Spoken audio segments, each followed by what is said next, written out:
समृद्धिमान् इमां कन्याः साम्राज्यमिति यशस्करमिति च आशीर्वादं कुर्यात्। ॐ साम्राज्यं भोज्यो स्वराज्यं वैराज्यं आरवेश्वरो राज्यो महाराज्यमाधिपत्यमयो यशस्कारं बलवन्तं प्रभुत्यो तमेव राजाधिपतेन भूमा सङ्कीर्णनास्तवदेन राजां भूममयो सदनं दीर्घमायुः ततः आगताय राजासार्थमलत्रं पूज्यं दद्यात्।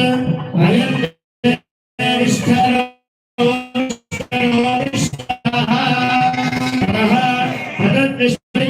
కాలప్రక్షాళనం కుర్యాత్.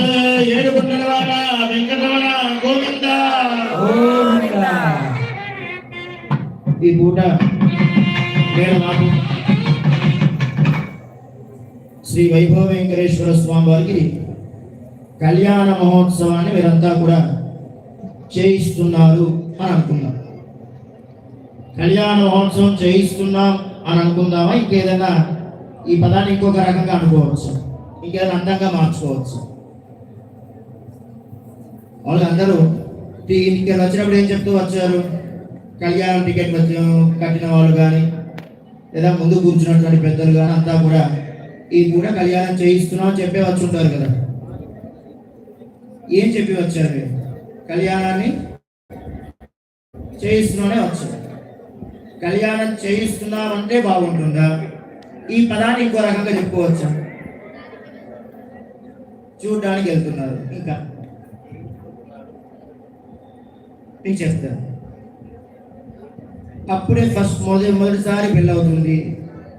వధువు వరుడు, పెళ్లి కూతురు పెళ్లి కొడుకు వాళ్ళకు తల్లిదండ్రుల స్థానంలో ఉండి పెళ్లి చేస్తున్నారంటే వాళ్ళకి కళ్యాణాన్ని మేము చేయిస్తున్నామని చెప్పవచ్చు కదా. కానీ ప్రతిరోజు పెళ్లి చేసుకునే వాళ్ళకి ఏం చెప్పాలి? స్వామికి ఈ వాళ్ళకు మనం విడిగా చెయ్యట్లేదు. స్వామికి ప్రతినిత్యము కళ్యాణం జరుగుతుంది కదా. మరి అలాంటప్పుడు ఏం చెప్పవచ్చు? కళ్యాణాన్ని సమర్పిస్తుంది స్వామికి. కళ్యాణము కైంకర్యంగా మనం సమర్పిస్తున్నాం. ఇప్పుడు కొత్తగా పెళ్లి చేసుకునే వాడికి చేస్తున్నాం అని చెప్పుకోవాలి, కానీ ప్రతినిత్యము కళ్యాణం చేసుకునేటటువంటి వాడికి ఉపచారంగా మనమందరం కలిసి బ్రహ్మోత్సవాల్లో ఒక్కొక్క ఉత్సవం జరుగుతుంది. ఒక పూట గరుడ సేవ జరుగుతుంది అనుకోండి, ఒక పూట అభిషేకం జరుగుతుంది అనుకోండి. ఇవన్నీ ఏం చేస్తున్నట్టు? మనం చేయిస్తున్నట్టు కాదు.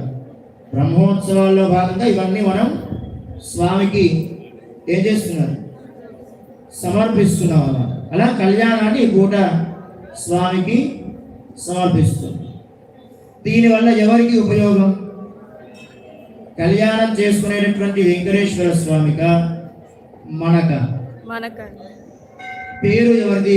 బ్రహ్మోత్సవాలు పుట్టినరోజు వేడుకలు ఎవరిది? పేరు ఎవరిది? స్వామి పుట్టినరోజు, స్వామి యొక్క బ్రహ్మోత్సవాలనే పేరుది. కానీ ప్రతి కార్యక్రమం వెనకాల ఉపయోగం ఎవరికి? మనకి. అంటే మన కోసం చేస్తున్నామా, ఆయన కోసం చేస్తున్నాం? చివరికి అంతేగా, మన కోసం ఏం చేసి. మరి కళ్యాణం చేయడం వల్ల మనకి ఉపయోగం ఏమిటి అని అంటే జియర్ స్వామి చాలా అందంగా చెప్తారు. శ్రీదేవి భూదేవి అమ్మవారిని ఇచ్చి ఎందుకు వివాహం చేయడము వెంకటేశ్వర స్వామికి అని అంటే, ఒక పక్క లక్ష్మీ అమ్మవారు స్వామికి కుడి పక్కన ఉండి ఎప్పుడు మన గురించి చెబుతూ ఉంటుందంట. పాపం వాళ్ళ అమాయకులు, మన భక్తులు, మన వాళ్ళని కాపాడుతూ ఉండాలి, రక్షిస్తూ ఉండాలి. ఎప్పటికప్పుడు మన గురించి చెవిలో ఎప్పుడు చెబుతూనే ఉంటుందంట. పాపం స్వామికి ఎంతసేపు ఎదురుగా చేసేటటువంటి మనం చేసే తప్పులను మనం మినహాయించి మనల్ని రక్షించమనే లక్ష్మీ అమ్మవారు చెబుతూ ఉంటే కాస్త బోరుగా అనిపించి తన పక్కకు తిప్పారనుకోండి. ఇటు పక్క ఎవరు ఉంటారు? ఇంకో పక్క, ఒక పక్క లక్ష్మీ అమ్మవారు, ఇంకో పక్క భూదేవి అమ్మవారు. భూదేవి అమ్మవారికి ఒక గొప్ప బిరుదు ఏమిటి? ఓర్పు ఎక్కువ, సహనం ఎక్కువ అని భూదేవి అమ్మవారు.